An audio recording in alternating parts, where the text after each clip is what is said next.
자, 다음은 하락률이 낮은 기업 퍼센트부터 보도록 하겠습니다.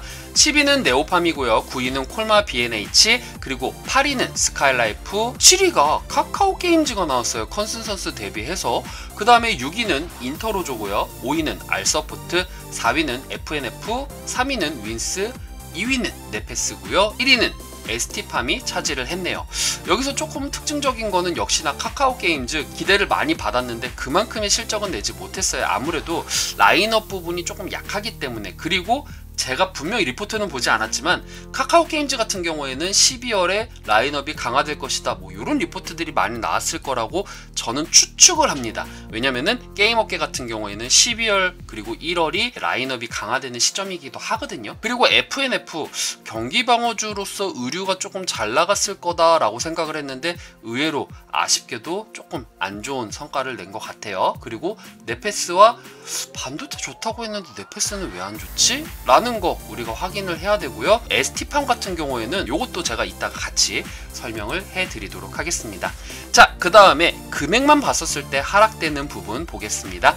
10위는 네페스고요. 9위는 롯데정밀화학, 그리고 8위는 ST팜, 7위는 스카이라이프, 6위는 대한통운이고요. 5위는 콜마 B&H, 4위는 SKC, 그리고 3위는 카카오게임즈, 2위는 FNF, 1위는 KT가 차지를 했습니다. 영업이익이 낮은 기업 탑10을 보도록 하겠습니다. 10위는 녹십자 웰빙이고요. 9위는 윈스, 8위는 흥국 FNF, 그리고 7위는 SK케미칼, 6위는 이니텍이고요. 그리고 5위는 토비스, 4위는 오이솔루션, 3위는 토비스, 그리고 2위는 코오롱 플라스틱, 그리고 1위는 보락이 차지를 했습니다. 그런데 저는 보락에 대해서 조금 할 말이 많거든요. 요거는 이따가 설명을 드리도록 하겠고, 그리고 5G, 5G 다 좋다고 했는데 오이솔루션은 왜 이런 거야? 그렇지, 이제는 5G라고 해서 모두 다 볼 것이 아니라 어떤 기업은 이런 모멘텀이 있고 어떤 기업은 이런 모멘텀이 있고 이런 것들 우리가 확인을 해야 되거든요.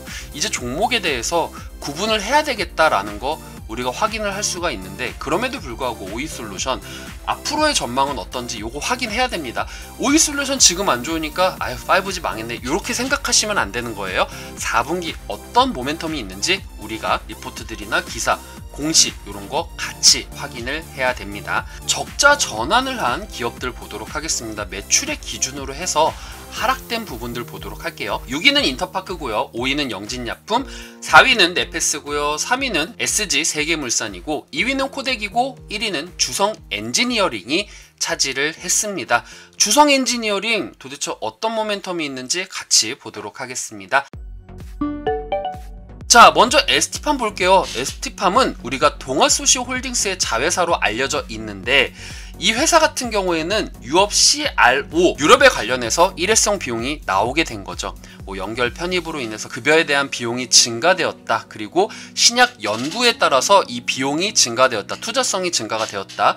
그리고 이 하단 부분을 보니까 요거는 이제 제가 기사를 보고 찾은 내용인데, 유전자 치료에 대해서 개발실을 신설하고 막 이런 얘기들이 나와 있어요. 그런데 저 같은 경우에는 CMO 사업을 하는 거면 오케이. 그렇죠. 우리나라가 또 복제약에 대한 기술력은 좋기 때문에 유전자에 대한 복제약을 들어가는 거는 어느 정도 수주를 받아서 이 매출이 분명하게 찍히니까 이런 거는 우리가 좋게 볼 수 있겠지만, 과연 우리나라가 이 유전자 치료로 해서 성공을 할 수 있을까? 지금 세계 1, 2위 기업인 화이자라던가 모더나라던가 이런 기업들도 지금 어려움을 겪고 있고, 임상에 대해서 실패되는 경우들도 많고 위험성들도 있고, 그리고 트럼프 형님께서 우린 지금 백신 개발 있다, 나 이거 맞고 지금 멀쩡하다 이렇게 말을 하고는 있는데, 실상 리스크가 분명히 있고, 전문가님들은 그거는 설탕물이다 막 이렇게 말씀을 하시는 분들도 있어요. 라디오나 이런 시사 프로그램에 나오셔서. 아직은 개발되지 않았고 확진자가 지금 늘어나는 상황이고, 이런 사업에서 우리가 과연 유전자 치료에 대해서, 왜냐면 유전자 같은 경우에는 유전자 샘플을 채취를 하는데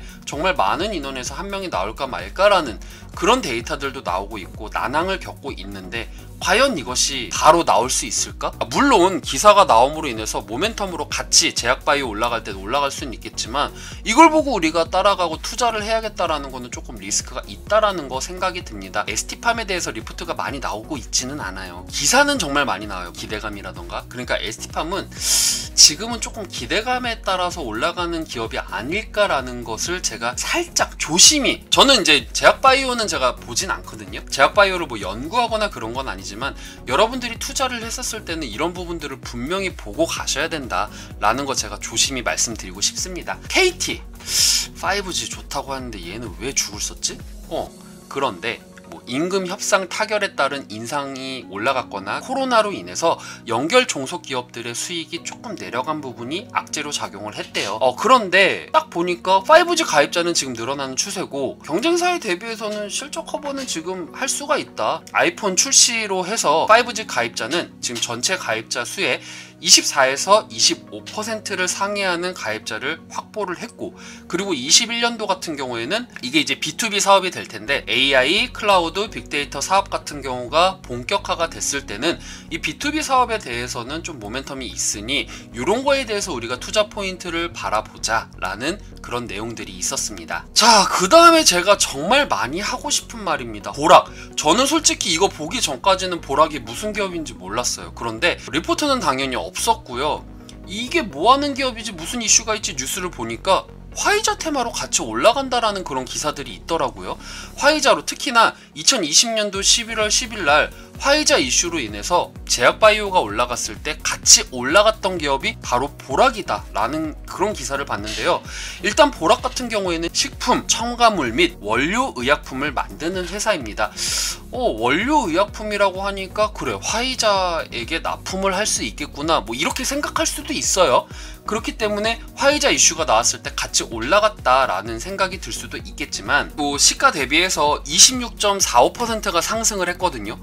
VI 2번 때린 거죠. 와, 여러 가지가 붙더라고요. 백신에 대한 기대감, 언택트, 컨택트, 뭐 이런 이슈로 여러 가지가 붙는데, 그럼 저는 그래서 궁금했어요.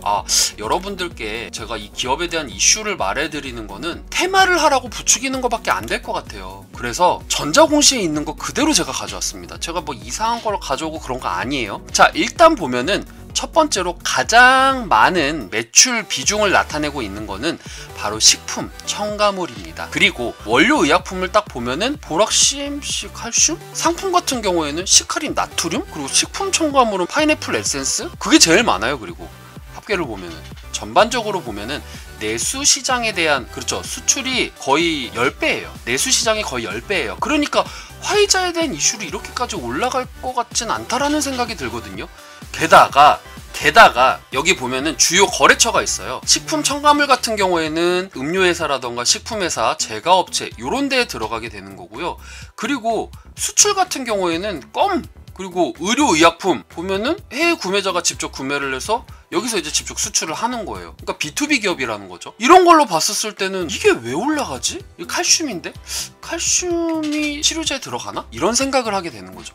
만약에 정말 이들이 치료제에 대해서, 그렇죠, 수출에 대한 매출을 찍어내고 있으면, 화이자에 직접적으로 수출을 하고 있고 그런 부분이 있다라고 하면은 여기에 나타나겠죠. 그래서 제가 해드리고 싶은 말은, 물론 이런 테마 가가지고 20% 먹는 거 좋죠. 당연히 테마로 하루하루 테마로 이렇게 벌었을 때 재미로 이렇게 단타하시는 분들, 이런 이슈가 있다라고 하면은 같이 들어가서 보는 건 좋으나 투자의 관점에서 봤었을 때는 이런 거를 보자라는 거죠. 그러니까 테마를 하더라도 얘는 이런 기업이고 실질적으로 관련은 없지만 이런 이슈 때문에 올라가겠구나, 이런 걸 보면은 우리가 어느 정도에서는 치고 빠져야겠다라는 그런 전략이 세워지잖아요. 그렇기 때문에 투자 관점으로 보는 것보다는 단타를 했을 때 테마 이슈로 잠깐 먹고 빠지는 그런 개념으로 봐야 된다 라는 말을 정말 조심히 당부드리고 싶어요. 왜냐면은 이런 테마를 보더라도 저는 리스크가 있다고 생각을 하거든요. 특히 지금같이 좀 변동성이 큰 장에서 뭐 화이자 뭐 있다 해가지고 막 거기에 들어가가지고 막 몰빵을 때리고 막 이렇게 계속 있어요. 그래, 이걸로 한 100% 가보자, 뭐 아니면 뭐 20% 가보자, 뭐 상한가 가보자, 뭐 이렇게 생각하시는 분들이 있는데, 뭐 실질적으로 뭐 좋으면은 상한가까지도 갈 수는 있겠죠. 그렇지만 리스크에 대한 대비는 우리가 분명히 해야 된다라는 거 정말 간절하게 말씀드리고 싶습니다, 여러분들. 예. 그래서 제가 인기가 없는 거죠. 그래도 많이 응원해 주시는 분들 감사드리고요.